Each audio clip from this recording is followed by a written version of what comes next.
Welcome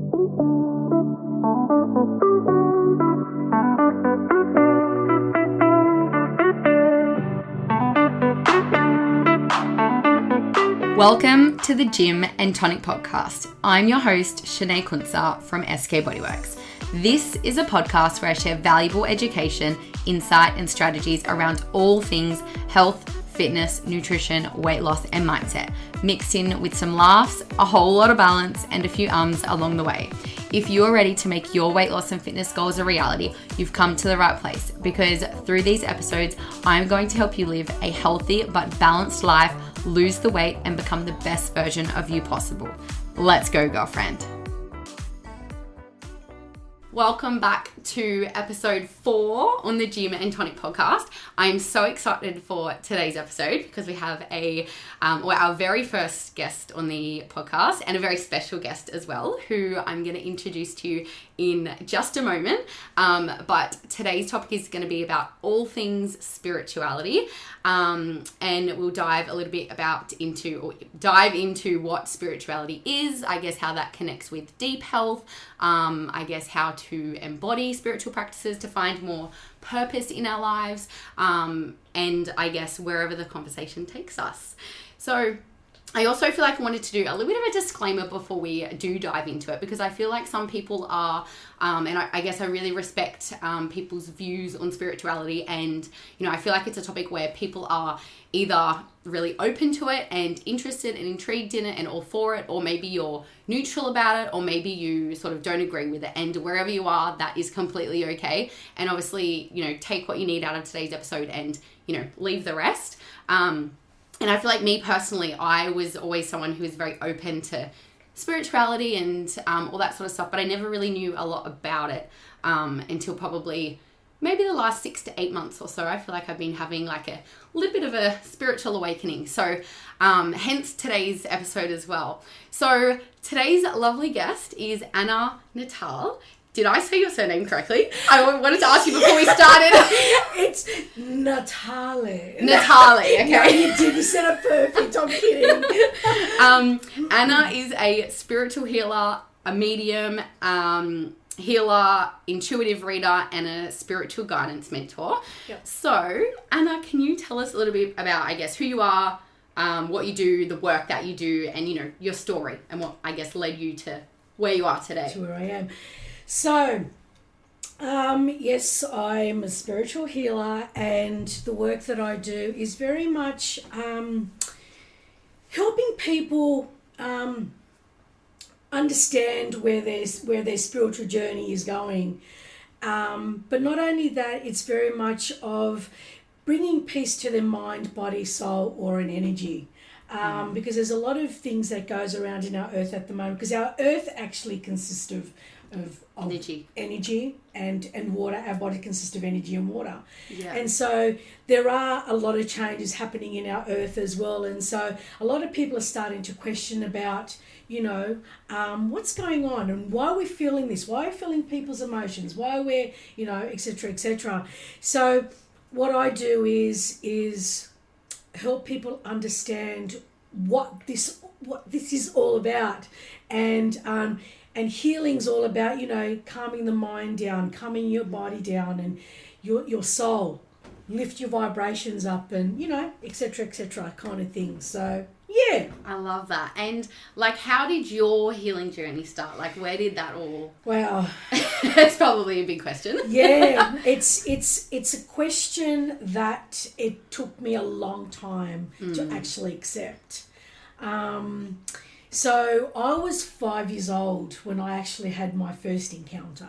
What I mean by that is I remember going into kindergarten, and most of us, especially when you're my age at 54, you kind of don't remember a lot about your kind of, when bit you're of a young. blur.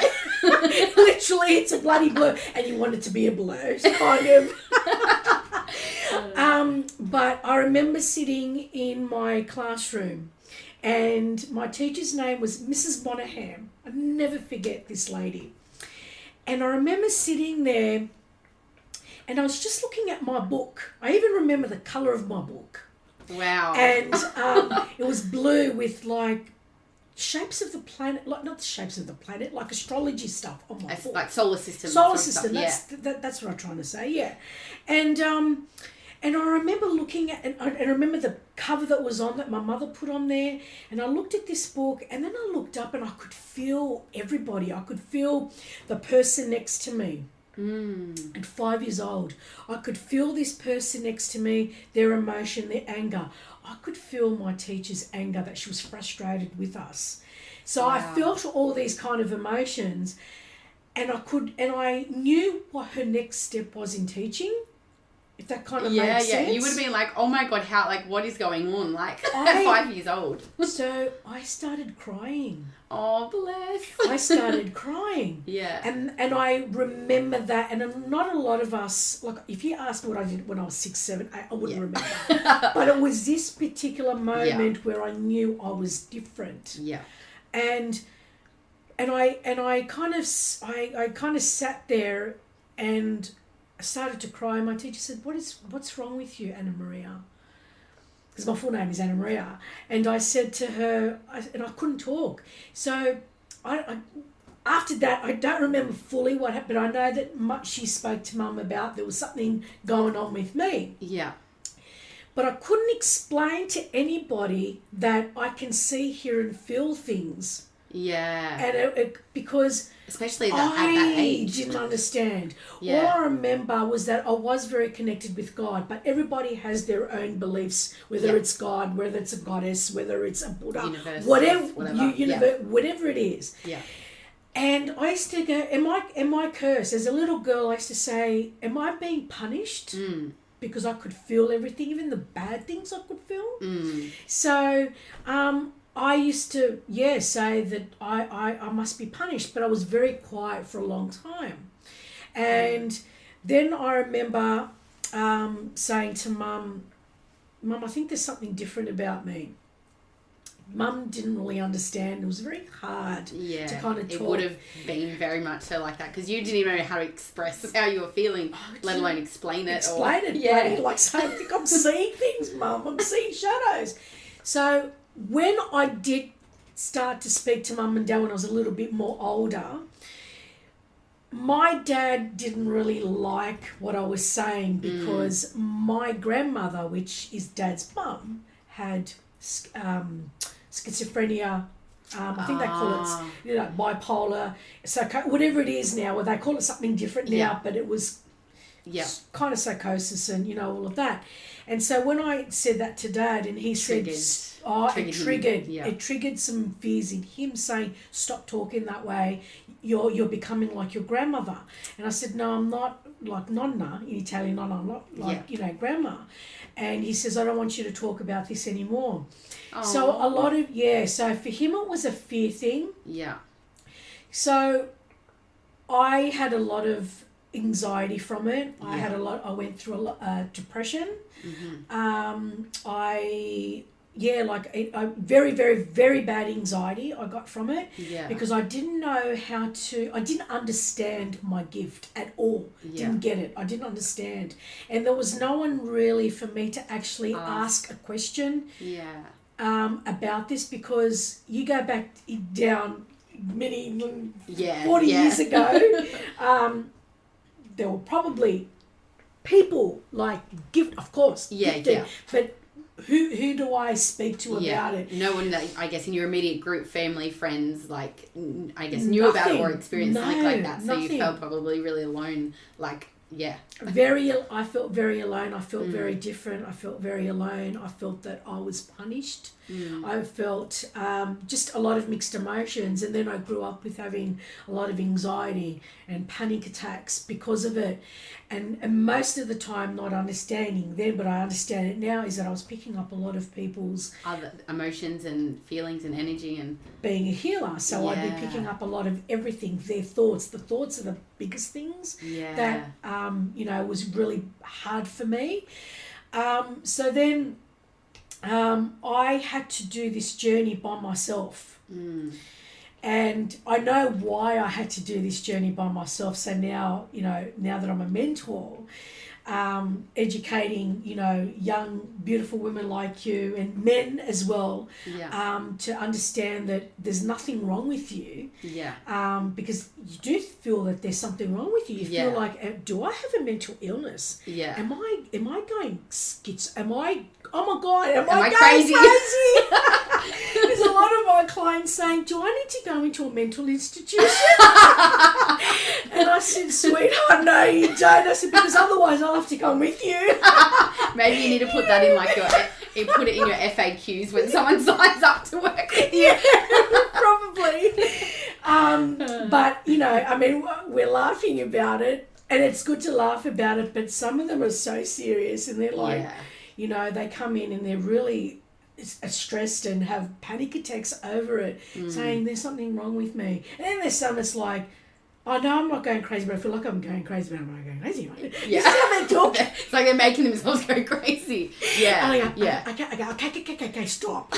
It was right there. It's right there. So that journey of me discovering, so everything that I teach, everything that I put on my page, anything that I do is all self-taught.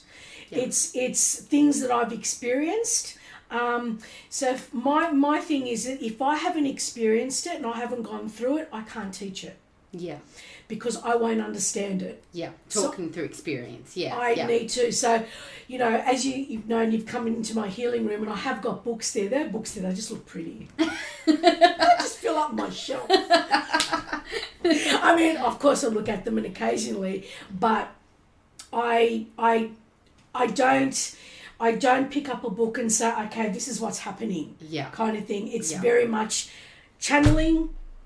Where I'm connecting with spirit and I can hear the audio, where I can hear it.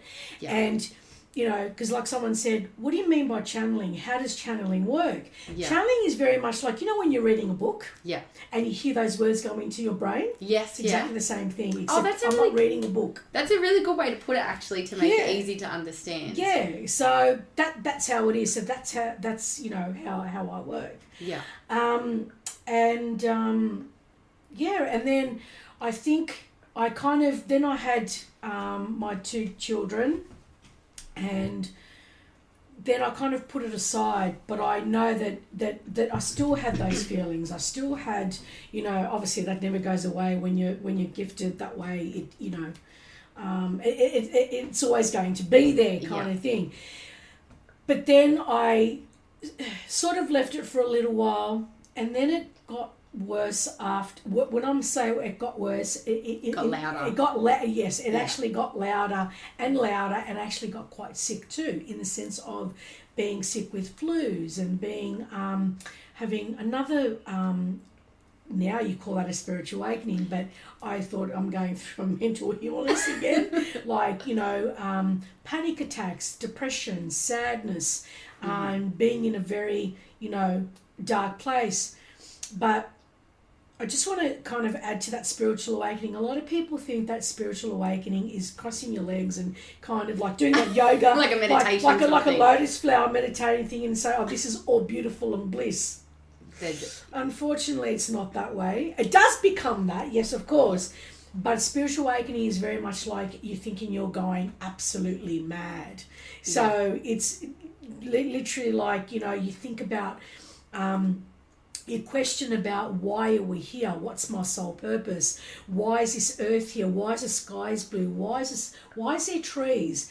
Why am I feeling this way? Why is my heart chakra doing this? So it's very much questioning about everything from thoughts, feelings, emotion to other people's thoughts and feelings, emotion. So as a spiritual healer, I will have spiritual awakenings every now and then. Some will be massive, and then there will be some that's like little bits of it.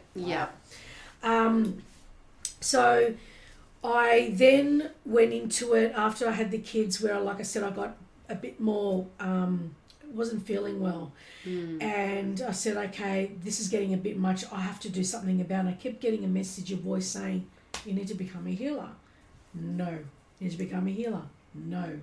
It was basically like, I can't do this. But then I had these visions that I was going to have a business helping people. I said, that's not going happen? I don't know where to start. Yeah. Kind of thing.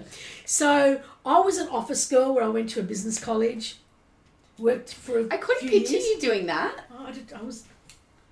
I don't know why. There was no passion in doing that, but I thought, what am I going to do?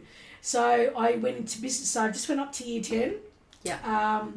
And I went to business college where we learned how to type and do this. And I was there in class and going, oh, what am I doing here? Yeah. I'm typing. I like typing. Yeah. I was typing away, but I didn't like anything else. Yeah. And so I ended up getting jobs at a solicitor's firm, and it was, imagine a solicitor's firm. I can imagine, oh my God. A lot of people coming in with big stories to tell, like about what's happened to them. I'd be sitting there as a receptionist feeling everything. Or have visions of what happened to these young girls, and I had to get out of that straight away. Yeah. So anyway, I did some of those jobs, and then after I had the kids, I then had a cleaning business. Oh, cleaning! I couldn't imagine you doing that either. Yeah, I had a cleaning business for a little while, and the thing was, I was actually healing their home as well.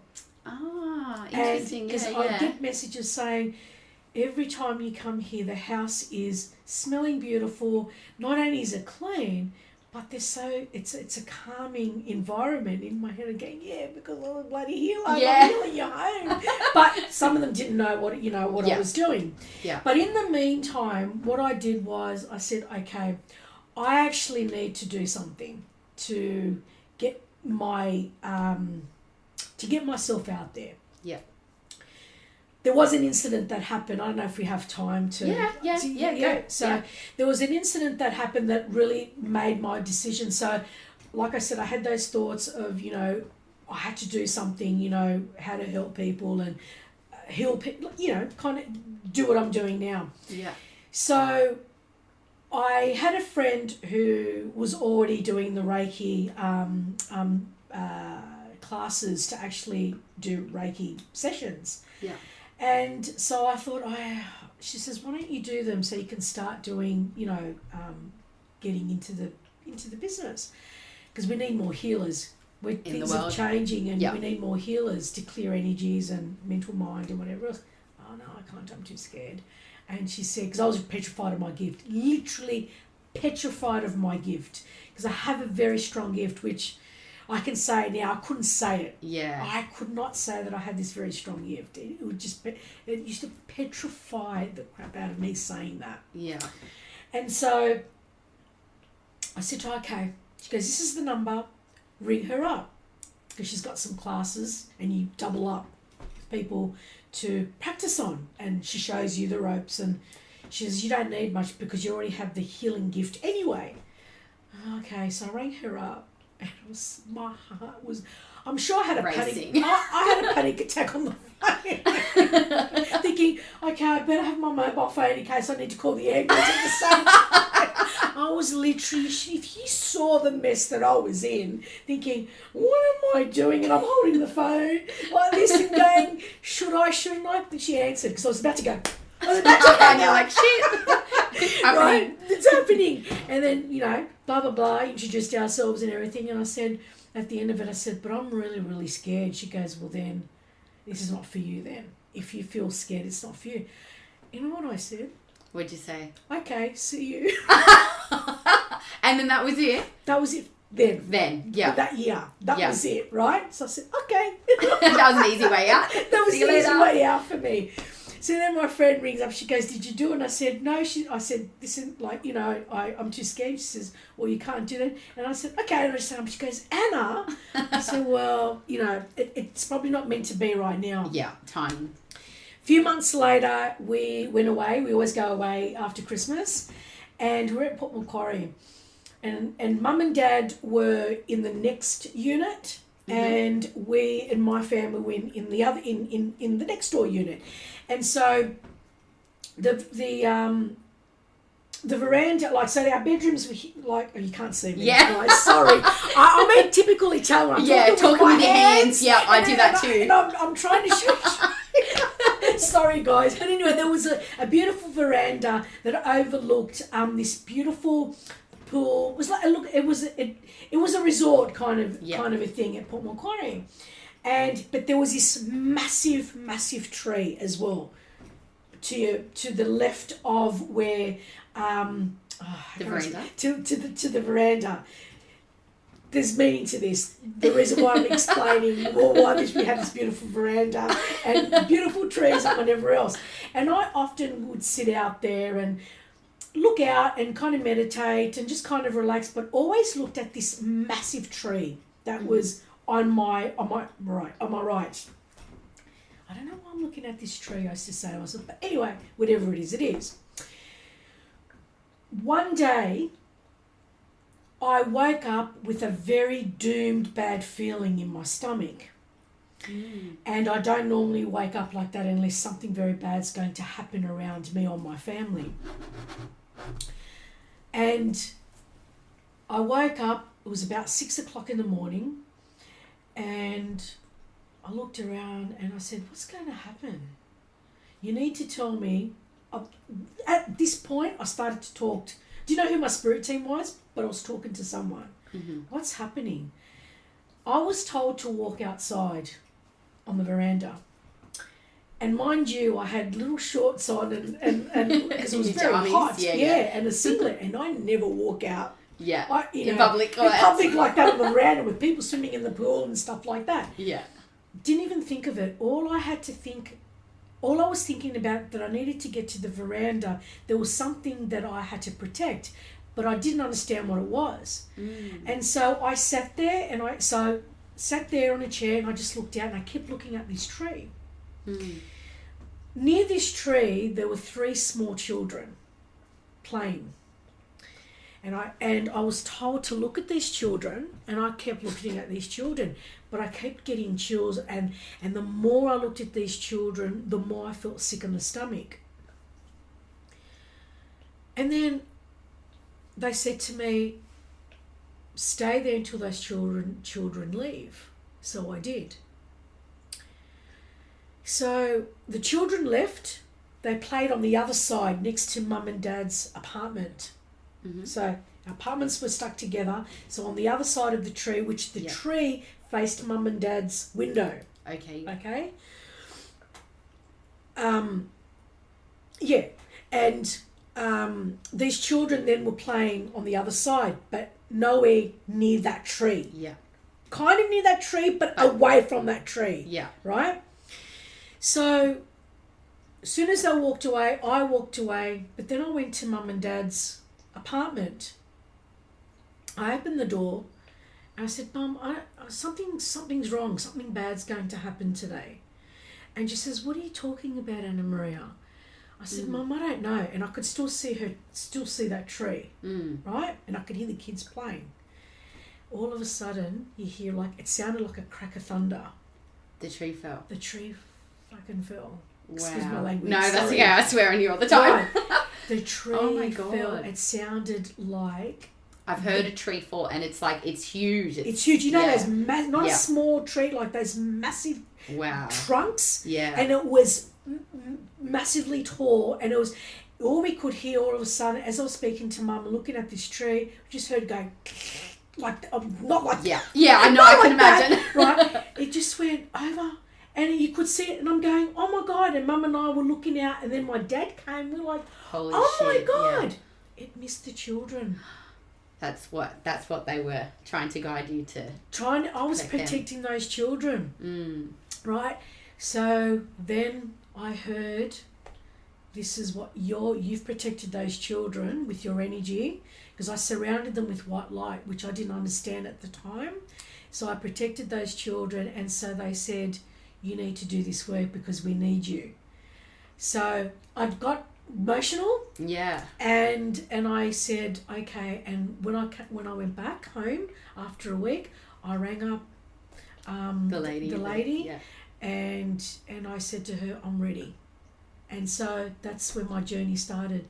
everything happens for a reason. I believe that, like, to the bottom of my soul. Like, in the moment, you're like, why is this happening? But it's like, then looking back on it, it's like, oh, like, that's why that had to happen. That's why it happened. They had to show me that this is the reason why. So there had to be a purpose for me to kind of say, yeah, okay. Because if I wasn't there, those children would have been killed. Because they were right under that tree. Because the tree was beautiful. Yeah. They were what, 5 and 6 and 7. There were 3 of them. They were. Yeah. And it would have killed them. It would have been, So I did, and then I started my journey with reiki, mediumship, forensic mediumship. Oh, wow. I didn't want to do forensic mediumship because being a strong empath, working with police. I can imagine the energy and everything. Like, and I felt like when I'd go to my classes, because we're trying to kind of work out a case that was happening in Bathurst, I felt like I was being chased by a murderer. Oh, wow. And I said, I can't do this. Yeah. And I said, no, I've decided I'll learn. Yeah. Like, not tune down it. that path. But I said to Vicky, the mentor at the time, I said, I'm not going into police work. I can't do this. Yeah. Because I don't want to keep looking. Because you know that show, the Medium, what's that show called? The one that, it's not much on anymore. I think it's on channel... Forensic Files? No, she's a medium. Oh, okay, no, I don't think I know the medium, she's got the blonde... Oh, I can't even think of it. Some of you guys, the audience might know who I'm talking about. What you see there, what happens with this woman, it actually is real. Yeah. So it's not an actual put-on. So if a lot of you listeners know this series that I'm talking about... I'm going to look it up. Maybe I'll find it and I'll put it in the show notes. Can you do that? Yeah. And this woman was actually guided by this other medium, forensic medium, that this is what her life was. And there were times where she would be in the role of a murderer or a role of the person that actually got killed. Wow. So that is real. So it is not make-believe, guys. It is actually real. I've experienced it when I did forensic mediumship, and I really commend that lady that actually did it, because it's a very, very hard job. Yeah, I could only imagine. Wow. Yeah. So that's crazy. Yeah. And it definitely sounds like you've had a long journey, and like you said at the start, it's a bit of a story, but I feel like good things take time, and you know, we need to, I guess, go through and find ourselves on the journey. You do. Eventually you do. Yeah. I feel like I'm in the depths of that. I think you are. It's a long way to go though, but yeah. And obviously you are gifted. In terms of like gifted, like, do you believe that it's something that people are born with, or do you feel like it's something that people can develop? Like, let's explore that avenue. I do believe that you are born with it. There's a special gift that I feel that spirit, whoever you believe in, God, for me, I believe God very much, that he has given me a gift for a reason, and I didn't understand it at the time, but I do now. Yeah. So I believe you're born with it. Everyone has an intuition. Everybody has to have an intuition to follow a path, to think, to feel where they need to go, where they need to be. The way I explain it to some of my clients is this way: is that, you know, when you're at school and you've got the very gifted and talented, that where they can just kind of self-learning or self-teach themselves just by reading a book they already know, they pass their exam with flying colours, and they're very, very gifted and they're very advanced. Yeah. It's very much like that, like with your spiritual gift. So yes, you can develop it. Everybody can develop it. There's going to be ones that are very strong. Yeah. It's like, that makes a lot of sense. Does that make sense? Yeah, absolutely. So, and like, I guess talking a little bit about intuition, like I actually, when I came and seen you for the first time earlier this year, for Reiki, because if anyone's listened to my first episode, or maybe you follow me on socials, you'd probably know that I hit extreme burnout at the end of last year. And yeah, when I came and seen you earlier this year for Reiki, I remember you saying to me something like, I can't remember the exact words, but you were like, you are not your authentic self right now because you're so disconnected from self. And I was like, wow, like I am. And like, I was not in tune with myself, my body, my emotions, the universe, anything around me. Like I just wasn't, I wasn't present at all. Yeah. And like, I feel like since then I've come like a long way in terms of that. And like 6 to 8 months ago, if you had said intuition, that's like, I knew, like I'd heard what it was, but I was like, I didn't really understand it or know what it was. I didn't hear my intuition because I wasn't present. I wasn't listening to it. I wasn't grounded in tune or anything like that. But like, what would you explain, like how would you explain what intuition is, like for, I guess, the listeners? Intuition is when you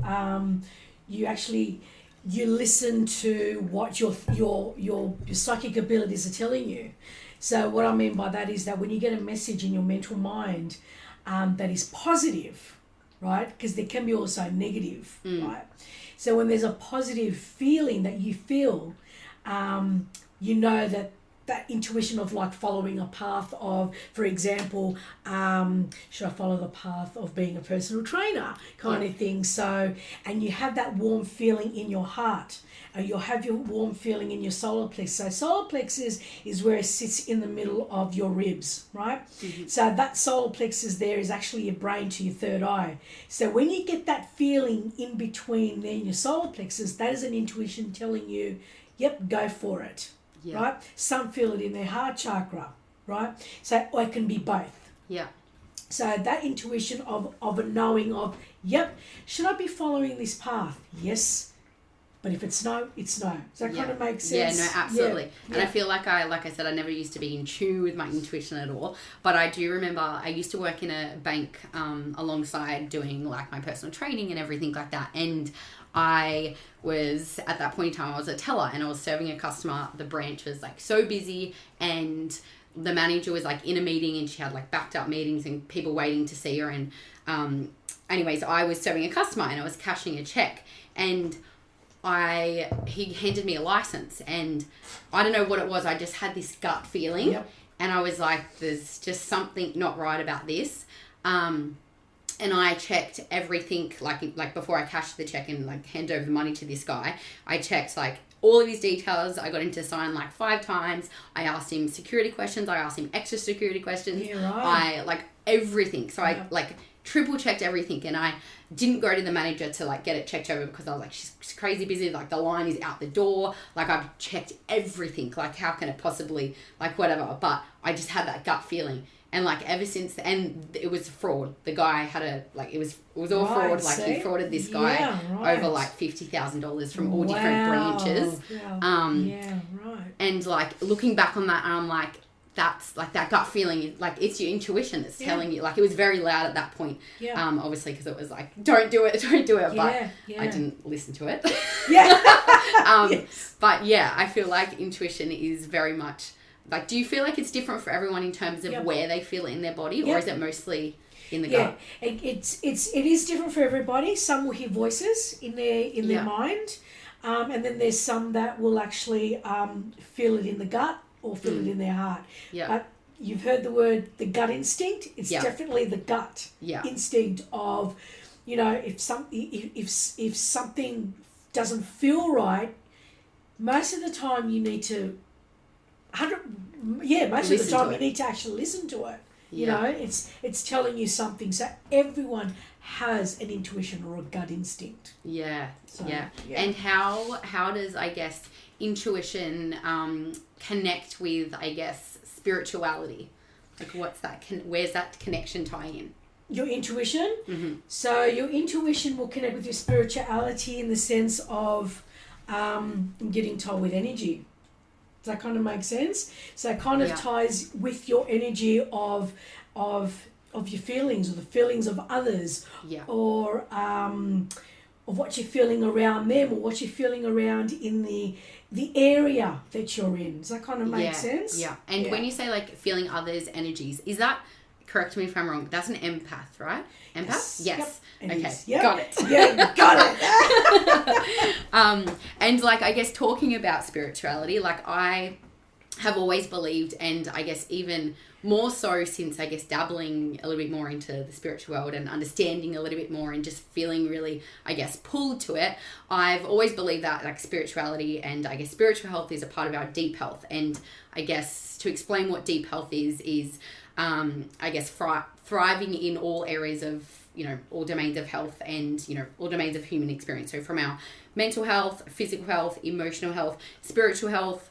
existential and purposeful health, environmental health, and even relational, social health. So how, and like I said, I strongly believe in, and I'm very much so, especially if you guys obviously follow along on my page, you'd notice that I'm very, I guess, holistic, and I believe that it's a very holistic umbrella in terms of health, because, you know, we can't be physically healthy, we can be physically healthy and fit and, you know, able, but then if we're not mentally healthy, it's like our health, it pulls our deep health down. Absolutely. So how would you say, like, I guess spiritual health, what is spirituality? Like, we'll start there. So how can I explain spirituality? So spirituality is very in tuned in your mind, body, and soul energy. And aura. Everyone forgets the aura because we have an energy field. Yeah. So spirituality is very connecting with all of these parts, but especially your mind. So your mind is, like you said, is very important to have the right mindset, because our minds can get actually have that stagnant energy in confusion of everyday living, because energies, we can feel other people's energies, and you don't have to be an strong empath to actually feel energies. Yeah. Everybody now are feeling energies of everybody else. Yeah. So energies need to be cleared, and energies need to be cleared in your mind as well. So calming the mind. So the spirituality is very much like clearing every part of energy that's in and out of our bodies and in our around the energy field, our auric field as well. Yeah. Kind of makes sense. Yeah, absolutely. And like, is that like, obviously you do Reiki. Is that a bit like energy healing? Is that? Yeah. So Reiki energy healing is very much clearing a lot of energy that's stuck in our minds, stuck in our bodies, stuck in our soul, stuck in our aura, and energy that is around us as well. Auric field, right? And that's not serving our purpose and I guess absolutely our higher self and where we want to be. Okay. Yeah, exactly right. Yeah. And there's lots of energy healing. So I just call it energy healing because it makes more sense to a lot of people. A lot of people don't understand what Reiki is. So when, you know, in my page, or when I'm confirming, you know that I put Reiki energy healing. So you've got energy healing. So you've got Reiki energy healing. You've got pranic energy healing. You have shamanic energy healing, spirit healing. Egyptian, which is called Seishin energy healing. So wow, I didn't know there were so many. There's a lot. Yeah, wow. Yes, it's a lot. So with me, I'll never pinpoint, say, oh yeah, I'm doing shamanic today. Or I'm doing this today. It's very much whatever my spirit team are guiding me to do for this particular recipient is what I'm guided to do is what I will do. So I don't make that decision or say, oh, I think I'll just do crystal healing on you today. Oh, there's crystal healing too. So I won't just do crystal healing. So it's very much like, okay, team, what do I need to do now? Yeah. So pranic healing is very much like pulling cords out of your aura and your internal, so pulling. Shaman is very like working with the spirits. But it you know, it's very much releasing energy that it cannot stay in your body at all.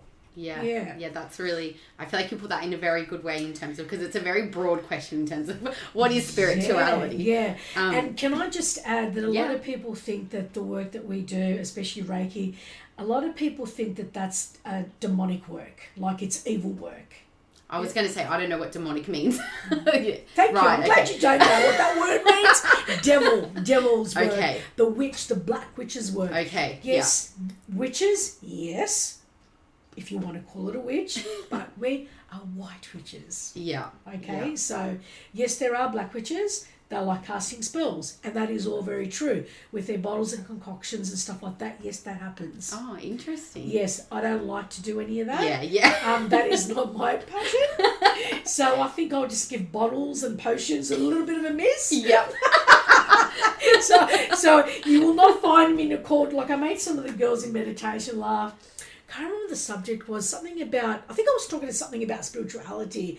I said yes, because my husband used to say to me, you're the witch. That's right. I said, you say that I'm the witch. I said, you need to stop saying that because people think I've got a bloody cauldron going. Yeah. I'm in my little pretty. You did that so well. Or maybe I am a witch. No. And so I said, can you stop saying that, you idiot? I said, because people think I literally do bloody go into my room and do cauldron work and put some spells and potions in there. Oh, that's so funny. yeah. But and going back to, you said, I guess, like your auric field or your aura. I was actually looking at the moon last night. I think I went and put the bins out because I was like, hey, it's bin day. Yeah. And I was looking at the moon, and like obviously tonight is a full moon, and no. Tomorrow. Today is today's the winter solstice. Oh, yes, yeah. And then we've got the full moon in Capricorn tomorrow. We can talk about that if you want to. Yeah. In terms of the sorry, I was looking at the moon and I seen it had like around it was like it almost looks like a rainbow, like a rainbow glowing. Beautiful. Is that like an aura? That's an aura. Yeah. Everything on this earth has an aura. Mm-hmm. So the plant has an aura, your chair has an aura, our cup has an aura, the computer has an aura. Everything has an aura. Everything has a colour around it. We have an aura as well to protect energies that come to it, and it still attaches to our aura, which needs clearing. If we didn't have an energy field, auric field, or whatever you want to call that, we will not be protected, and we will literally we will not feel well. Interesting. Yeah. So it protects us. It protects us. You can have holes through your aura. You can have cords attached to your aura, and when that happens, you will know about it. It actually doesn't feel good. At all.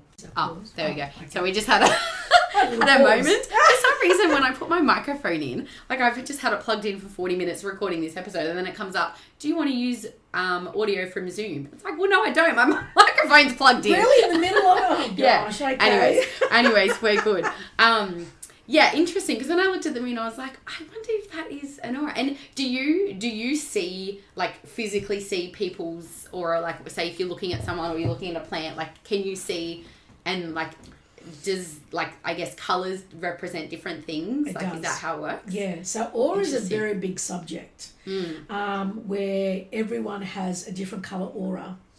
And the way I see it is also in the aura, there's a message there for me as well. Mm-hmm. So there could be, for me, because every other spiritual healer is very different how they see things. Yeah. So in the aura, I will see shapes, I will see chords, I will see words, I will see numbers. They will all represent something for me, what I need to tell my recipient what is going on in their body. They will tell me if they've been sick, what parts of the body they're sick. Your aura tells you a lot of things.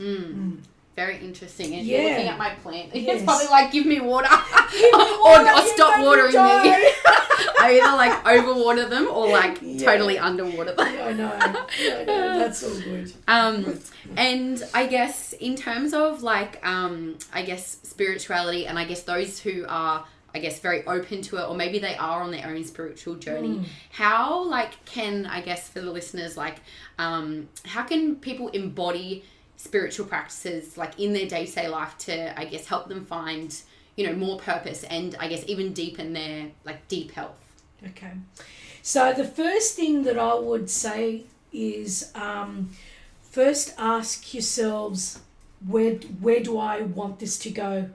What do I need to understand? So research it, understand what it is that you're actually wanting to go with it. And even if you don't want to go with it anywhere, but you just want to have that for your own purpose, to have that peace of mind and feel good and have, you know, of a knowing. Yeah. The first thing is meditating, because you need to calm your mind. Yeah. Your mind has to stay very calm. Yeah. And so my first thing is connecting with your third eye. So there's always something on YouTube, like a 5-minute third eye activation, guided activation. So when you're first starting, I always recommend a 5 minutes, because if you go beyond 5 minutes when you're first starting off, your mind will just wander off. Yeah. Right? Yeah. And so you start off with the 5 minutes at first and try with that. But it always has to be guided. When you get more experience, you don't have to have it guided, and you can just have the music of the third eye. Yeah. And until you get more experience, until your mind gets calm, you can do that. But first off, 5 minutes of the guided third eye. Do that every day. It must be done every day, and you can do it again at night time if you'd like to. You could choose your, like, what time of the day you want to do. I'm always meditating in the morning. I feel like whenever I meditate in the morning, I've gotten a lot better at it through practice, but I feel like I used to just like fall straight back asleep. Yeah, it's calming. Yeah. It just calms your body. Well, I know. I exactly know what you mean. But yeah, and then when you get more in tune with that, and then you can write down your experiences. Not everybody likes to write. And that's something that I found in the 4 years that I've been doing this, is that even some of my meditation girls, some don't like to write their experiences. Yeah. But that's okay. You don't need to journal. Yeah. You journal in your mind. Yeah. So journaling in your mind is really good too. So that's where you start off. Yeah. And then if you can join a meditation group to kind of delve into more of it, then you start going into a meditation group. So you have to do things slow so you can actually understand and not be overwhelmed with what you're doing. Yeah. Because it can become quite overwhelming. Yeah. And then you can go into a spiritual development class, or have a mentor kind of educate you in other areas. Yeah. What do I need to do? And do you feel, I guess,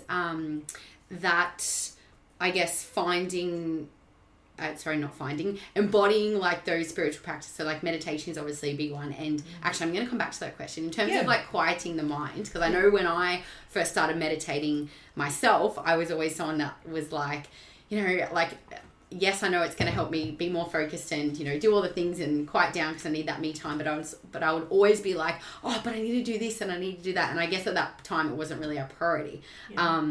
But I know when I was starting, and I would start off with very short meditations, even like 2 minutes, 3 minutes sometimes. Yep. And I was like, why is I can't shut up my mind. It's just going. That's a big thing. And like, I guess your ego. Yep. Like how would you, I guess, advise anyone to, I guess, a very broad question, but to overcome that egoic sort of mind and quieten it? Practice. I get that asked a lot. So a lot of my meditation girls, some of them did not know how to meditate at all or quiet their minds, and now they're pros, because eventually you will learn how to quieten your mind. So my advice is, yes, at first it's going to be hard, where you're going to have all the things. Oh, I need to do this today. Oh, I need to go and empty the litter. Oh, I need to go. Yes, that is very normal. I even do that sometimes. I go, right. But I smack myself out. No, I don't. No, I don't. I'm kidding, guys. So literally, when that happens, so my best advice for you guys is that just allow that to pass through. So don't sort of say to yourself, when you have a thought of, oh, I need to do this today, let it pass by. Don't say, well, what did I think of that? Just let it pass by. And then train your brain to refocus on the words of what that person is saying in the meditation. Then refocus back into what is being said then and there. Does that make sense? Yeah. And I guess just like anything, like obviously I work with clients, you know, in the gym and nutrition and all the things, and it's like reps. The more reps that you put in, you know, the better that you're going to get at it. And it's like, I guess I really encourage my clients to really embrace the suck period where, you know, you're new to something and it's not familiar and it's uncomfortable, and, you know, maybe you, you know, are your own worst enemy and you're telling yourself, I can't do this, and, you know, whatever it is. I feel like that period is very much where you need to embrace the suck and just put in the reps and practice, and, you know, just like anything, like you'll get better at it. You will. You'll just get better and better at it. Just that when that thought comes in, don't focus too much on that thought in the sense of saying, why did I just think of that? I need to, why can't I? Just allow it to pass through. Don't even, it's kind of like ignoring. Yeah. Because if you put more attention to that thought that shouldn't be there, the more you're actually going to amplify and grow it. Yeah, yeah. So just refocus on what you're actually doing. Yeah. And the words of the music or meditation, whatever it is. Even candle gazing. Oh, I've never heard of that. Yeah, so you can even have a candle. And so what you can do is you don't need to close your eyes if you don't have to. In the beginning, you can just kind of candle gaze. Look at the candle as you're meditating, and then that will slowly get you into teaching you how to focus on one thing by just watching the candle flicker. Yeah, interesting. And that's how I teach my girls. Yeah. And so, and then eventually you'll close your eyes because you're so relaxed. Yeah. Yeah. Yeah, that's actually a really good way, and I get like it makes sense. And in terms of you saying like I guess letting your thoughts pass, I've heard that in terms of like imagine them in clouds and it's like just drifting by sort of thing. Yeah. Don't put attention to it because the more attention you put to it, the more it'll amplify. Yeah, absolutely. And I guess in terms of like embodying spiritual practice, like obviously meditation is a big one. Like is there any other practices like I guess outside of meditation that you would maybe recommend or suggest at all? Getting in with probably like a community of where people like minds. Yeah, with the like same minds journey. on the same journey, like the meditation classes. Yeah. Or you can have like yoga classes because that's very spiritual as well. Yeah. You can have like somatic classes where there's somatic is movements. You know. Yeah. So for the audience, it's movements where you're releasing a lot of stress, anxiety, trauma within your energy. body. Yeah. And energy. So kind of like classes like that. Anything that I guess brings you back home to yourself. Exactly right. Yeah. I feel like for me a bit like obviously meditation and like again like when I first started well, like I said before, I was not very good at it, but just through practice that I've gotten a lot better at it. And actually I remember when I had seen you for a reading earlier this year, or I think it was actually in Reiki, you're like, my guides are telling you need to do breath work. And I'm like, it's so funny that you say that because I have felt such a strong pull to breath work. And then, so that was that. And then I seen you not long after for a reading and you were like, breath work just keeps coming up. You need to do breath work. And I was like, okay, it's time to do it. And I booked it in and I've only done a handful of like one-on-one sessions with the breathwork, I guess, practitioner, and like I've loved it. Like it has been, I feel like for me, breathwork as opposed to meditation, I feel like me personally, I can dive a little bit deeper into myself and I guess that journey in breathwork as opposed to meditation. Sure. But yeah, it's been very profound and I've loved it. It's been great. I've actually got I thought it was a full moon tonight, but it's a full moon. It's a start of a full moon. Like it looks full, but tomorrow will be even fuller. Yeah. So yes, it is the start tonight, but it is fuller. Yeah. So tonight I've got a full breath work, full moon ceremony. Nice. Which is the first one I'm doing in a group setting, so I'm really looking forward to that. That would be very exciting. Yeah, nice. Very good. But is there anything else, I guess, that you feel guided to touch on or cover for today? So what I would like to tell the audience is that, look, there are a lot of changes that are happening on our earth at the moment. And there's a lot of people that kind of reach out to me and say, even they may not even be clients or just, ask me questions through Facebook because my bigger audience is on Facebook and Instagram. I don't know, bloody Instagram. My daughter puts me on that. She goes, Mum, you need to go on Instagram. Okay, you do or whatever. She's my manager apparently. I love that. So, people asking, what's going on? I feel weird. I feel like I'm not in my body. I feel like, like my body's here and my spirit's there and I'm so anxious. I'm depressed. I'm sad.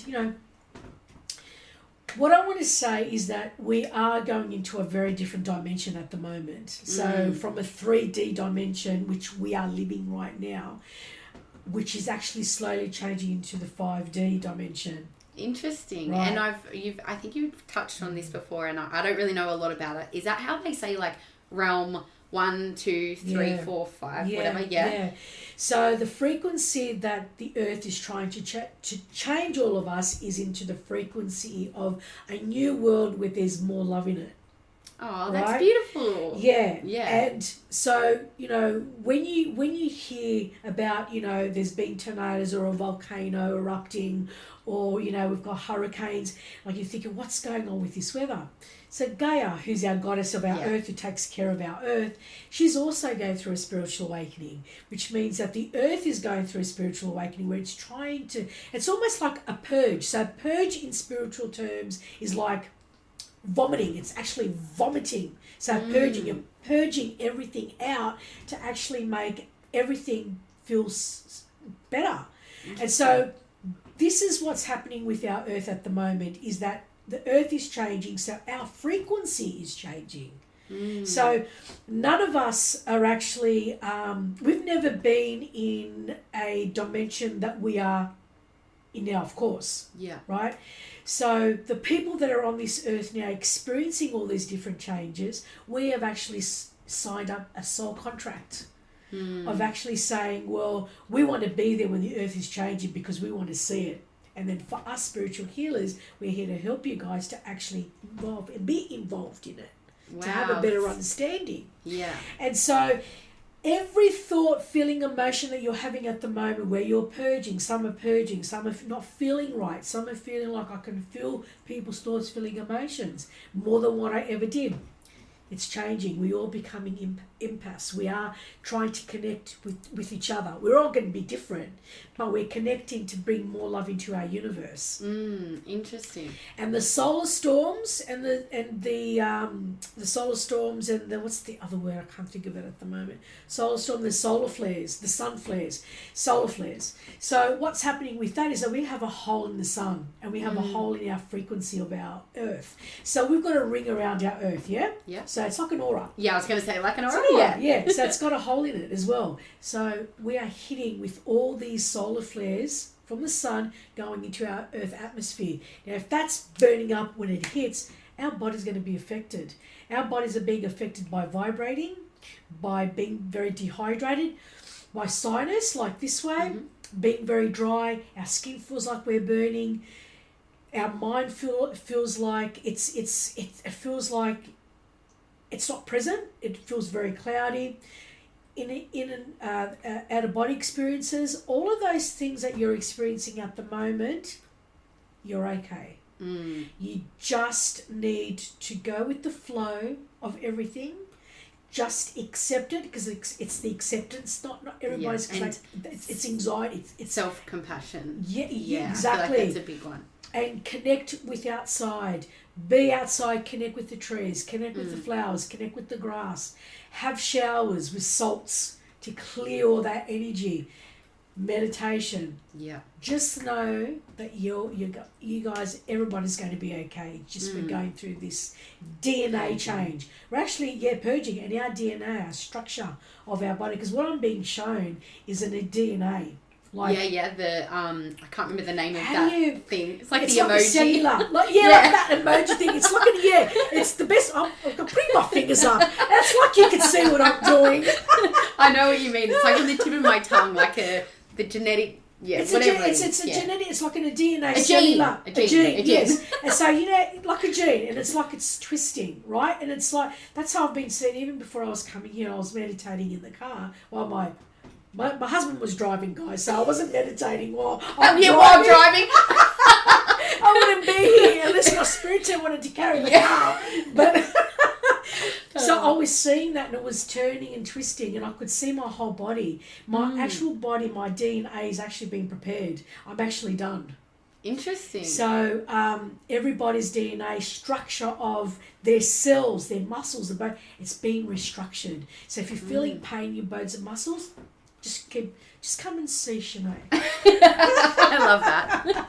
So, that's really interesting. Yeah. And so, like, with, I guess, all those changes happening, like, where, like, sorry, not realm, what was the terminology you used? the 3D. 3D, and we're going into a 5D dimension, like, what's, like, what comes from there? What's after that? Like, so after that, it's very much, that's where we stay. Yeah, and there's other realms, but that's where actually the earth is staying. But so what all these spiritual healers are talking about that you may hear on Instagram, you know, other spiritual, like, or TikTok, whatever, that they're talking about, you know, all these different frequencies that are happening. So the earth is going into the frequency of changes of love, compassion, of being connected of one, how it used to be, how it was when this earth was created, kind of thing. So that's my belief. Spirituality healers could have different beliefs, but that's how I'm seeing it when I channel, when I close my eyes, I'm meditating. Like coming here, I was just seeing the DNA and the cells and that just cellular thing just all changing. So yeah. And in terms of, I guess, like, your spirit team and your spirit guides, like, obviously, well, from my understanding, everyone has spirit guides, right? Yes, of course. Everyone has an angel or a guide. Yeah. Yes. And I actually recently just read a book, and it was what is it? How to connect with your spirit team or your spirit guides. I can't remember who the book was by. Her name was like Yamil something. And I had got an understanding, like, I guess a deeper understanding of what spirit guides are and I guess their jobs and all that sort of stuff. What type of spirit guides do you have? Like you said, like angel, like everyone has an angel. Yep. So we've got angels and guides, and I've got reiki ascended masters. Right. So when you start your spiritual journey, you'll have a team that you will meet, angels and then guides, and then you may have a reiki master, ascended masters. It all depends. Yeah. So who I started off with, it's all changed. Interesting. Okay. So your spirit guides and spirit team can change. Absolutely, they can change. So then they swap and change, and then I need stronger ascended masters because of the work that I do and the healing and absolutely. So so I've got a team of 6. Interesting. Yeah. And do they have names? Yeah, they do. Okay. Yeah, they all have names, and I talk to them every morning, and I tell them good night. And I'll tell you something, yesterday, I'm always up at, you know, whether it's 5:30, 6 o'clock where I meditate. I need to get my body very ready for my clients. Yeah. Where I exercise, I exercise and go for walks, then I meditate. I have to release energy. Yeah. And then shower to release everything. And it was about 6:15. And I remember that, and I said to my team, I think it was 5 o'clock, I said, just give me a little bit more time. to wake up. To wake up. But I fell asleep, and I heard Anna. And I woke up, I said, I'm up. I literally, and I looked around the room, and I looked at the time, and I said, oh, I overslept. Your personal alarm clock. Yeah. And I went, oh my God, they were like, because I had a big day yesterday, as you know. Yes, yeah, we're talking about that before. And then it's like, get up, and I went, okay, literally, you know, I was up, and I was can imagine, jumped out of bed. I'm shaking, you know, sorry guys, I'm thinking you can can't see me. And I jumped down and went, I'm going, right, So, but yeah, so they guide me to where I need to go and what I need to do, and if I'm not meant to heal a client and stuff, so. Interesting. And I guess in terms of, I guess, like spirit guides and everyone having a spirit team, is there any, I guess, like obviously some people, I don't know, some people listening might themselves have gifts maybe, or maybe they've, I guess, very open and intrigued to all that sort of stuff. Like, how would you recommend, I feel like maybe this sort of comes in hand to what we've been talking about, but how would you recommend for them, or, you know, anyone to get in touch with their own spirit team? So what you do to getting a connection with your spirit team is very much you can meditate. Yeah. And there is a YouTube where you can actually, if you Google how do I connect with my spirit team, just do a bit of research on how to connect and then delve into it. But a lot of people are scared to do it, what they see, hear and feel. Yeah. So if you're a person that is able to do it on your own, do it on your own. Yeah. But connect with a mentor to actually help you. Yeah. I feel like that's a really good piece of advice. And to, I guess, even just like me as a coach and helping my clients on their journey, it's like someone who obviously knows what they're doing, they're professional in their field, and they can take you on that journey to get to where you want to go quicker than trying to do it, I guess, on your own. Because a lot of people, like I have a client that I'm working with now, he's a male, beautiful. And even males, yes, are very into it and very gifted. He's very gifted. And he was actually, he tried to do it. Meditate and try to connect with his spirit, and then when he came to see me, he goes, "Oh my God, Anna, because I'm too scared." Oh, bless. I'm too scared. He goes, "Am I going nuts?" He goes, "I saw that." I go, "No, you okay, darling? Just sit down. Let's do this together." So some are very scared to like, okay. Yeah. No, I can't do this by myself. And then the some is like, not a problem. Yeah. And I feel like that probably all come from like the movies that people watch and, you know, the cartoon shows growing up and all that sort of stuff. It's so cute. But so it's up to them, individual. Cool. I feel like we've covered a lot in today's episode. I feel like I could talk I could talk on this for hours. We could, because it's such a massive subject. Yeah. And it's just so, you know, because a lot of people are starting to reawaken and understand, because we're going through these changes, that they're understanding there's something more to this. Yeah. Everyone, and eventually everyone will reawaken. Yeah. To all of this energy that, you know, and starting to realise that energy healers are doctors.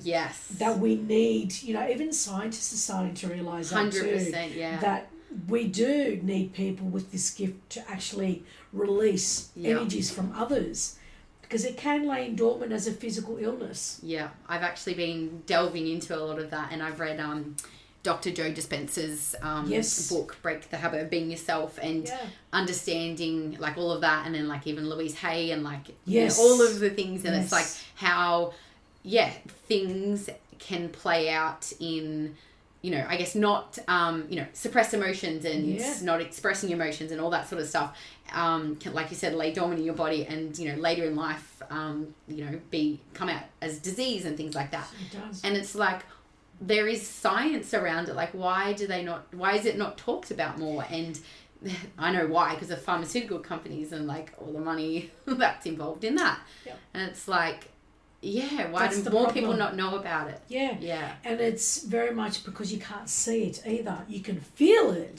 but you can't see it. Yeah. So it's basically like, if you can't see it, don't worry about it, but you should. Yeah. Because there's a lot of clients that I've had where I've had to kind of say, in a way of, you know, if it's laid dormant in their throat chakra. And they've had trauma, and because trauma can be stored in any parts of your body. Because I think some people have been taught that, it can be stored in your hip, or can be stored in, or, you know, no, it can be stored in places where you think, you know, that it may not. So, yes, one of them is in your throat, for an example, and then it can turn out to be thyroid cancer, or it can turn out to be some sort of a disease, because I've never have spoken what they have felt. Their feelings and express themselves. And it's kept in their throat, and it does become so.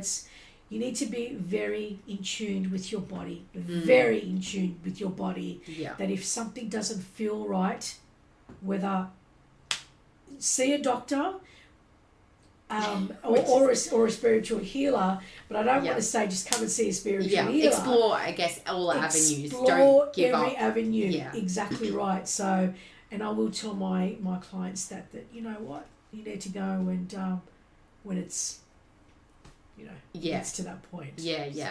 And there was something that I was going to say and it completely just went out of my mind. But I guess in terms of I was this is off topic, but I was listening to a podcast the other day, and it was like talking about people that go deaf. And it's like they're not listening to their intuition like their whole life. And like it's just crazy, all those things, like from delving into it and understanding a little bit more about it. Like it's just crazy how the body works and everything. Like there's a lot of warnings where you get ringings in your ears. I mean, there's a lot. We would be here till tomorrow. There is just so much to talk about, like with the ringing of the ears, and you know that's messages that are coming through, and when you can't hear, it's you haven't, you know, you're not listening, and you don't want to, and it's not, you're not being heard. It's just so there's just so much. There's a lot, and it's like your body will tell you if something because I know for me, I guess with burnout last year, I was not listening to my body. I was not in tune with my body at all, and I guess pushed it way too far to its limits. But again, I feel like everything happens for a reason, because if I didn't, I feel like I had to go through that to realize, I guess the importance of slowing down and practicing self-care and prioritizing me, and how that allows me to give so much more to, my friends, my family, my partner, my clients, and everything else in between.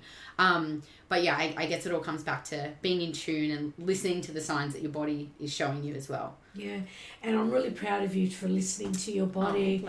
But this was a lesson for you. Yeah, this was a lesson for you, that they were literally. You were told from the message I'm getting for you right now is because you have a guide standing behind you right now. Oh, wow. Right? He is a he. And he's literally saying to me that this had to happen because you weren't listening to your body. And so they had to intervene by your body shutting down. Yeah. And so now this is a lesson for you to say, well, then you had to go through this, that you can educate others now to say, you can't do that. You need to listen to your body. Yeah. So I'm really proud of you. Oh, thank you. That means a lot. So, and I've always felt like it's like since going through it, and I guess coming out the other end, it's I have a deep knowing that I knew that had to happen for a reason, because but that's crazy. And so let's go into some questions. So I had some questions from my audience. Some which were asked anonymously. Some had sent them through, and then I even threw some questions in there myself as well. So we'll start off with the first question. How to develop psychic skills and connect with others' energies? Okay. Connecting with others' energies I wouldn't really recommend. Because connecting with other... Okay, Zoom just had another moment. It had an energetic fault.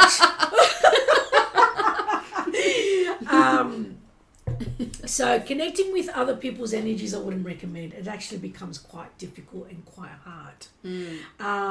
You actually want to be in a happy place of your own energy and own power. So I guess connecting with other energies is very hard, but you can say, how do you connect with somebody maybe in a spiritual term, in the sense of in the same vibration, not same energy, but same vibration, is people that actually think and believe in what you're thinking and believing and what you're seeing, if that kind of makes sense. Yeah, right? yeah. And what was the other one? How to develop psychic skills. So develop psychic skills is, again, maybe get into a spiritual development class, somewhere where you feel comfortable. Do some researches, but meditating is also big one. Is a big one. Yeah. And I actually know who asked this question, and she is actually maybe I would call her a healer. She works in, I guess, that sort of realm. Yep. But yeah, I think she'll like that answer.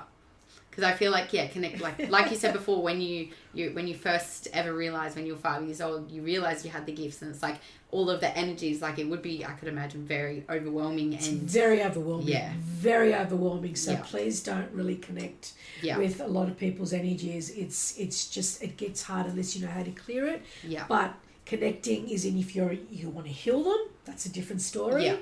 But you have to really be very responsible and clear, because it can become very overwhelming and you don't feel very well. Yeah. Yeah. Interesting. Next question was, how can I get more in touch with my inner guidance system, intuition? Yeah. I feel like we covered that a little bit. We've covered that a little bit more than a little bit. Meditation. Yeah. Connecting with people like-minded, things like that. Yeah. So, and really coming back home to yourself. I feel like for me, when I'm in nature, I feel very connected to myself. Yes. And like it almost feels like home. Yeah. So some people, outside or it may be in a special room in your home. Yeah. But you can actually build like an altar. So what I mean by altar is very much like with crystals. So if you're in with crystals, candles, flowers, you can meditate in front of that. Anywhere that makes you feel comfortable. Yeah. But meditating, that's the big one. The big one. Next question is, are there any rules or must-dos when smudging my house with sage? No, there's no rules. In the sense of rules... Don't burn your house down. That's number one. Please make sure you don't burn your house down. Dear Lord, oh my gosh, no. So make sure you have a bowl. Like a bowl to put your sage in, please. Do that. Number one, priority. Now, open up all your windows. Okay, because you need to let any negative energies or any dark identities out of they need to go somewhere. Yeah, so, escape. So you need to open windows and doors. So do that. And my advice is you can literally go to every corner and go clockwise to clear it. And you can say whatever you'd like. So I normally say, I'll work with the archangels or my spirit team. I just say, please clear anything that is not of love and light to be dissolved. Yeah. And out it goes. Interesting. Yeah. Cool. Next question. I'm a uni student and have just gotten into crystals. What is the best crystal I can use for focus when studying? I actually wrote this one down too. So I actually have my own crystal right here. That's lovely. What's that one? Is that the cluster? It's a cluster. I'm still getting understanding it a bit more, but it's clear quartz. Sugar fluoride. I don't know if fluoride. I'm saying that right. Sugar fluoride. Yeah, beautiful. I'm touching it. I'm so sorry. Oh, I need to cleanse them. I need to cleanse them anyways. Okay, that's all right then. I'll cleanse it while I'm talking. I've actually got her crystal in my hand. I'm cleansing it. There we go. Yeah, and I bought it from the crystal shop because it's like beautiful. Focused. Yeah, it does look nice. It's beautiful. So the crystals is very much fluorite, sodalite, amethyst, hematite, clear quartz, and howlite. What was that last one? Howlite. Howlite. Oh, it calms the mind completely. It's very good for meditating as well. Interesting. Yeah. There you go. And next question. What are past lives and how do they affect us living in our current reality? Okay, so past lives is somewhere other than this life that you've been before and that you actually signed a contract to say this is where I want to go to recreate a different life. Yeah, like a soul journey. It's like a soul journey, yeah. So I do past regression, which means that I delve into their past because sometimes their trauma or things that have happened carries into this lifetime. For example, if you've had a bad relationship and you keep connecting with the same male or female where they've had trauma, they're narcissistic or they're gaslighters, for example. Yeah. So my job is to work out is what is going on that they're attracting these kind of relationship and they never feel settled. There's always, it's kind of like a repetitive cycle. Yeah. So I go into the past regression where it's like going into reiki. Yeah. Where that's where I have a gift where I can actually see. It's like a video clip that I see. Wow. Why they're experiencing what they're experiencing now from their past life that they actually haven't healed from yet. So they're here to recreate, to make it right again. Yeah. And it's like that just goes to show the importance of healing ourselves. Absolutely. Yeah. So whatever it may be. Yeah. So it's a repetitive thing that, Interesting. So, next question. I once heard that our spirit guides can lie to us in order to give us the lessons we need to go through. Is this true? and how can we connect or align with our higher self? That is definitely a no. Yeah. I have never heard that before. No, they will never, ever. Your spirit team are loving. Oh my gosh. I don't know who told you this. They will never trick you in doing anything to teach you a lesson. They are there. Your guides are there to guide you. That's why they're called a guide. And your angels there to give you messages. So angels have never been here on the earth. They're actually very beautiful and pure and angelic. Whereas guides have been here on the earth and they guide you through life and how to live your life happily and, peacefully and safely. So please, no, they will trust your team. Yeah. They're the most trustworthy people, spiritual people that you can actually connect with. They will never trick you. Never. Yeah. That really upset me. That really this poor person who's actually said that to. And that would maybe create blocks of them. They would have created their blocks. Absolutely would have created their blocks and said, well, I'm not connecting with anyone. Yeah.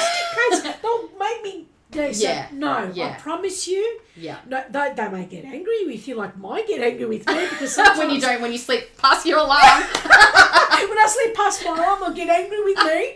They will get angry if you don't listen. Or sometimes I argue with my team where I go, no, but I want to do this. No, and then I get punished in the sense of like, okay, you got booked They today. show you a lesson. They show you a lesson, but they will never trick you. Yeah. Never trick you in the sense of like, in a damaging way. Yeah. Never. Yeah. It's very much like, you didn't listen? Okay. Yeah. Kind of they've thing, got your back. No. Yeah. Yes, definitely. Yeah. And was there a second part to that question? Higher. And how can we connect or align with our higher self? So very much the meditation as well. Yeah. But that's more delving inside your spirit, your soul. Yeah. And that's very much going within yourself. That takes time. Yeah, absolutely. Just like anything. Just like anything. Practice and time. Yeah. Is it true that we all have a soul contract or soul mission that we agreed to before we were born? Absolutely correct. We spoke about that a little bit. Yeah. We did. So you do have a contract that you're going to sign, because I had someone, obviously I can't give you names or anything like that, of course, where it actually came very evident where this person, I was doing some cards for, and this person was literally like, I'm done. Done living. Done with the earth. Mm-hmm. We spoke about it, and then a card came out, and it was like a contract. Wow. It was such a strong message. Wow. That I said, you see this contract? I said, that's a contract. I said, you signed a contract, so you're not going anywhere. You need to follow your mission. And she just went, oh my God. Wow. I said, right. So off you go. Yeah. There's your journey. And it's like, I feel like spirituality as a whole is like, and since me, I guess, personally diving into it a little bit more and just understanding it a little bit on a deeper level, I feel like it does give you purpose, and it's like we're all put on this planet for a reason, and we have a purpose, and it's like, I guess, finding it, fulfilling it, and and that's where you do the soul searching, and where you go through your spiritual awakening, and that was, going through what I went through. You actually had to find what your soul purpose is. I know what my soul purpose is now. But and you just, that's a contract that you have to find it. Whereas when you signed it, you don't remember. When you come to earth, you don't remember. So, but then you realise, okay. But not everybody believes in that either. Yeah, no, absolutely. And I feel like, I was just going to say something completely went out of my mind. Oh, sorry, I must have been I feel like, that's what I was going to say. I feel like everyone at some point in their life goes through that period of like, or maybe multiple periods where they feel like a little bit lost, a little bit stuck. And it's like, what is my purpose? And I guess it's coming back to yourself in those moments and absolutely connecting with you. Yeah, and not looking outside for answers. No, the answers are always within your heart. Yeah, your heart tells you everything. Your heart chakra Tells you everything. Yeah. Interesting. So, yeah. We're almost there. We've got a couple more to go. Yes. Can she explain what a soul pod is? Okay, so a soul pod or soul connection is a group of people that actually understand the spirituality, like understand this topic that we're talking about, like have a kind of how's the best way of actually I channeled through that too. Yeah, that's right. So let me channel that for you. Already channeled, sorry. So soul pod, soul connection is where a group of souls, where connection with one another, where the understanding on vibrations actually connect in a unique way. Which is meaning like souls come together where minds connect, hearts connect, desires connect. Not all have the same connection. Soul pod connection. Yeah, interesting. So I just needed to. That was actually me that asked that was question. it. Yeah. So because I had heard the term before, but I didn't really know what it was. But not a lot of people ask that question. Yeah, and actually not what I expected either. Actually, So what did you think? Like, what was your feeling and idea of it? I probably don't know how to really explain it, but it's hard to explain. Yeah, very hard to explain. But like, I guess, like maybe being connected to other souls and maybe going through like multiple lives with a group of other souls, like whether it's family or like, I don't know if that has another term maybe. That's also, it's very similar. Okay. Yes. Interesting. Absolutely. Yes. Yeah. Oh, there you go. Living in a different realm. Yeah. Yes. Yeah. Living in a different realm. Exactly. Yeah. And actually, when we were talking before about spirit guides, can you actually, this wasn't actually a question, but one that I just thought of, can people have a spirit guide who is maybe a family member or someone close in that's passed away? Absolutely. Yeah. Yep, they can. There you go. Interesting. Yeah. Is there any way to tell a good reader from a not so good one? Yes. I feel like this one's not self-explanatory, but yeah. So, look, I've had a lot of people ask me that question as well, coming in and saying, with the way I work and, et cetera, et cetera. What I would say is this: every reader has a unique gift, and they're there doing that work because they have a gift that they've got a story to tell, or they actually have a gift of reading other people. What actually happens is that like last night, like I had all those people coming through, like, so many. It's very important that you actually need to clear your energy before accepting another client coming in.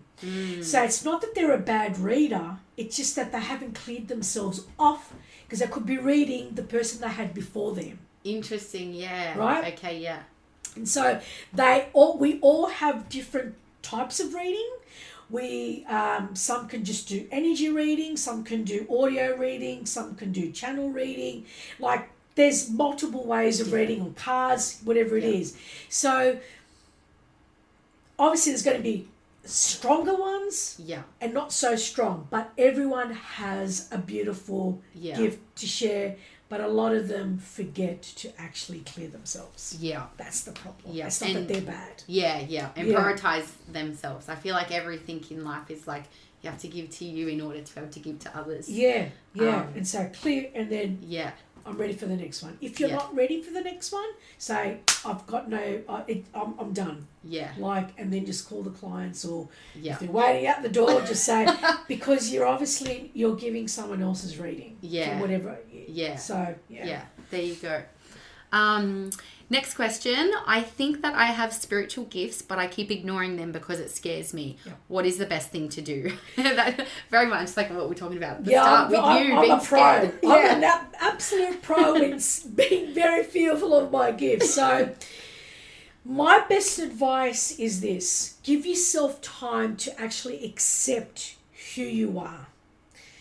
That's the first thing. Mm-hmm. When you accept who you are, your gift will then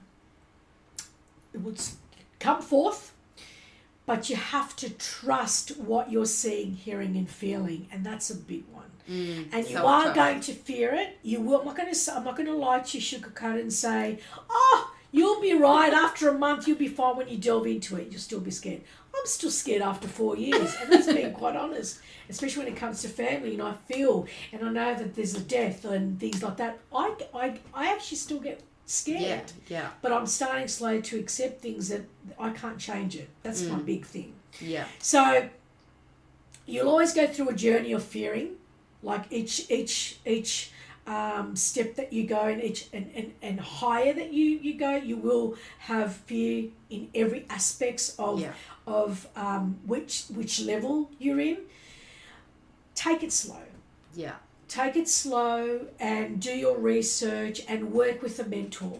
Yeah. I can't express that enough. So whoever said that, please be in touch with me. Yeah. We'll give all your please pages be in touch. Yeah. I would, if you have a gift and you would like to, and it really worries you, just talk. Yeah. Just be in touch with me.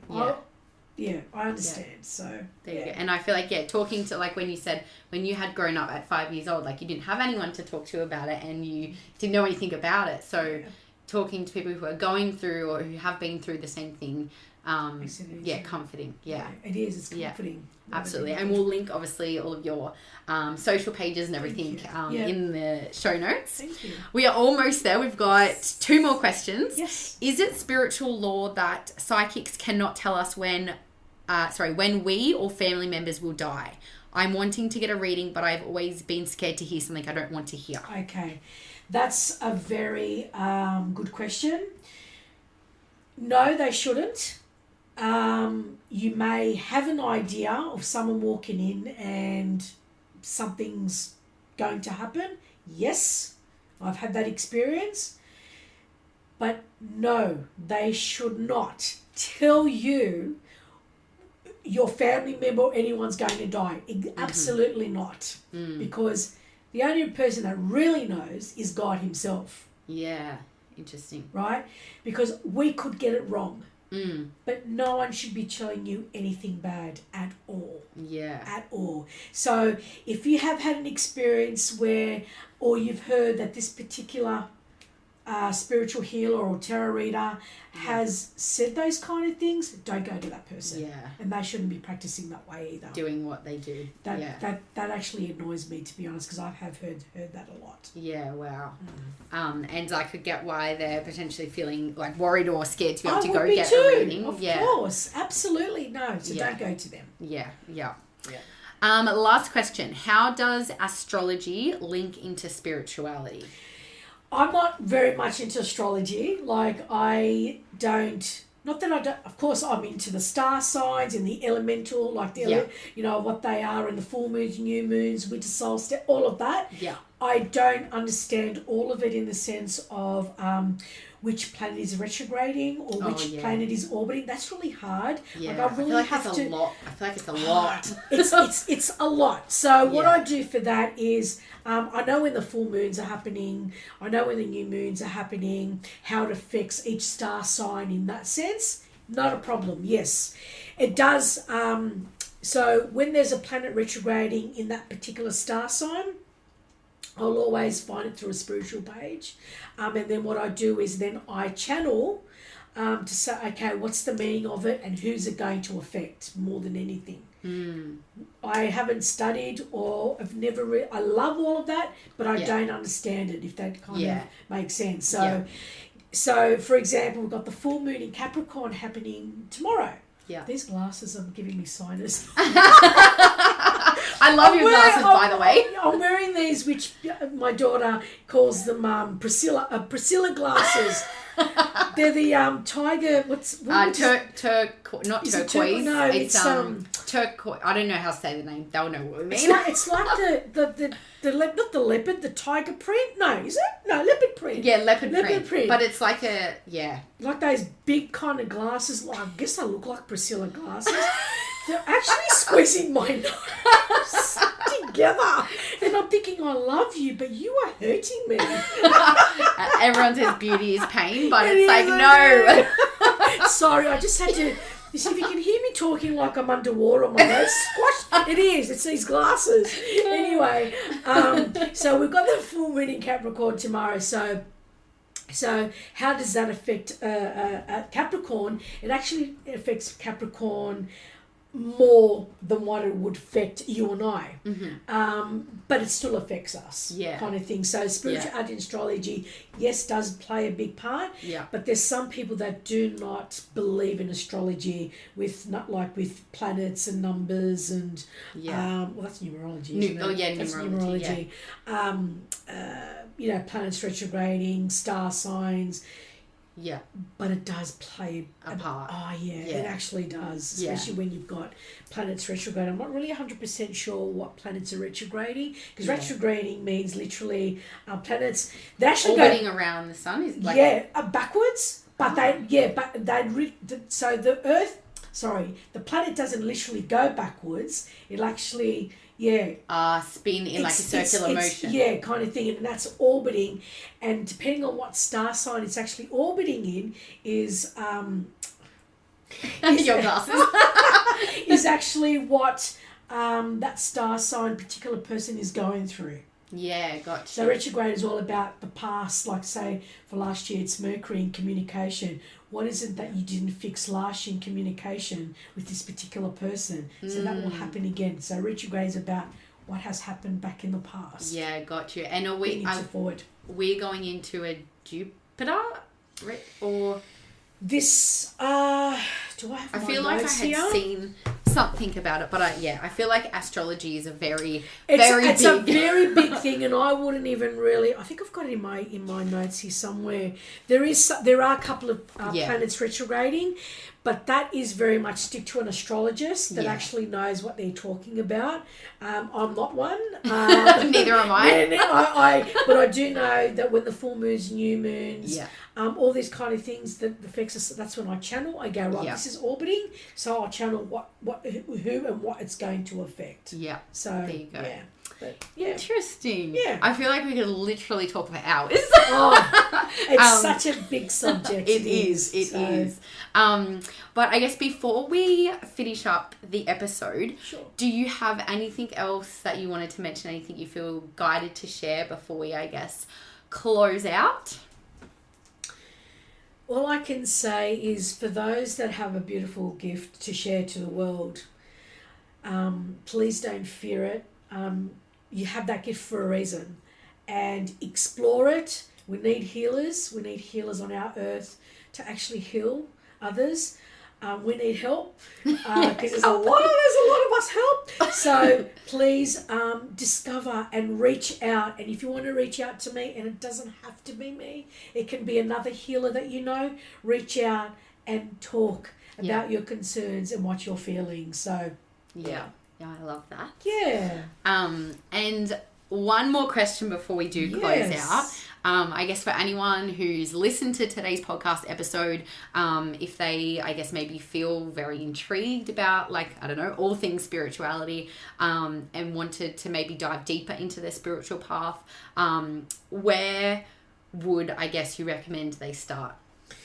Where would they start? So research first. Yeah. So research first, and then research a mentor that you feel comfortable in. So even going into a website or going into Instagram, Facebook, searching a spiritual mentor in what you're wanting, and connect with them.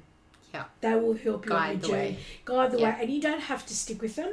Yeah. Like you can, have a couple of sessions and then start doing that journey on your own. Yeah. Kind of thing. So would you, I guess, recommend that for someone who is already so for someone who is wanting to maybe be a healer and do that, or if it's even someone who's just wanting to maybe do their own spiritual journey without maybe sharing, I guess. Yeah, and that as well. Yeah. You can do it, if you feel confident doing it on your own. Someone that just wants to do it for themselves, discover that on your own if you can. Yeah. Doing research, reading, get the right correct books. Yeah. Make sure you search maybe not so much on YouTube sometimes. Maybe not YouTube, Google. Yeah. Maybe I go feel to Facebook or Instagram or something like that. TikTok, I don't know, because that could be very toxic as well. Yeah. I mean, even though I'm on it, not as in I don't put my. I think I've done a couple things, but I just like looking at it. Yeah. But somewhere you can find someone trustworthy. Someone that you can trust, that trustworthy, and I think that's that answered the question. So. Cool. Oh, well, thank you so much for your time, Anna. I've loved having this conversation. Oh, thank you. I love being here. And for those, I guess, that, where can the listeners find you on socials? I know your business is called Spiritual Soul Healings. Yes. Tell us where they can find you. So they can find me on Facebook. Yep. And that's my bigger audience. And then Instagram, because apparently my manager said I have to be there. Yes, my manager said. I do have my manager. I just don't. It's my daughter, but she's good work, Bianca. If you're listening, I'm sure she'll listen. She'll probably like, "Oh, you two girls." So yes, Bianca is my manager. She says the yes and the no's, but I do all the channeled stuff, and it's like, you can't change that. That's fine. But you can do all the Instagram stuff because I'm. Yeah, technology for me is like me. It's good when it works and it cooperates, but when it doesn't, it's like, oh my God. Exactly. Overwhelming. So Facebook, Instagram, and your handle is Spiritual Soul Healings. Spiritual Soul Healings. You have a podcast as well. I do have a podcast. Cosmic Conversation. No, that's with the other healing. Okay. So my own one is Spiritual Soul Healings. Oh, okay. So we haven't done that one for a good couple of years. A while. A while. But I haven't done mine, I think, for about a year, I think. Okay. I think a bit more. But I am going to go, I will, because I've been told to actually, and I think you've inspired me as well to go back into it. There you go. She may be on my podcast as well. I actually remember when I think it was when I last came seeing you for Reiki or maybe a reading, I can't remember. You had mentioned that one of your friends who is also a healer had said to you that you're going to be a guest on someone's podcast. And I was like, I'm actually launching mine. And I thought, how funny was that? And here we are. And we are. And actually, I should connect with her and Monica and say, well, you were right. So I am. Because I said, I'm not going on any podcast.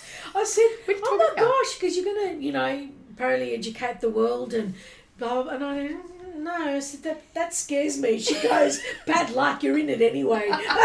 That's so funny. So, yeah. I feel like as well, like for me, like in the past having readings done, when you're like getting the reading done and the information, it's like, that doesn't make, like, that's not going to happen. Or that doesn't make sense. And then like I've in the past, like then listened to it at a later date and it's like, oh, that makes sense now. Yep. Like, yeah. So when you get a reading done, it doesn't necessarily mean that it's going to happen at that point in time. It could happen 6 months, could happen in a year. And at first you think to yourself, yeah, right. Like seriously. And then when it happens, like, oh my goodness, oh fuck. Right? So I had a lot of clients where they know how I work, and then the new ones that come in, it's like, and then 6 months later, like, oh, dear Lord. Yes. Well, yeah, no. There you but go. be very open with... open-minded. Be very open-minded when you actually go to tarot readers, because there could be things that you may not like what you hear.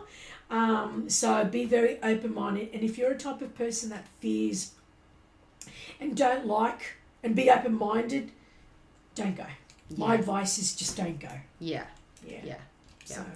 Oh, there you go. I feel like we've touched on so much. Thank you so much for all your time. I will obviously, like I said, put all your socials and podcasts and everything in the links below so everyone can find you. And if anyone has any questions from today's episode, I'm sure, your DMs are always open. They're always open. Yeah, something's going on with my Instagram. Apparently there's a few people that have been trying to message me. Message requests. Yeah, on Instagram. On Instagram, and I don't know, Bianca's been looking into it. So you're probably better off messaging me either on Facebook or on my on my phone, like, you know, message.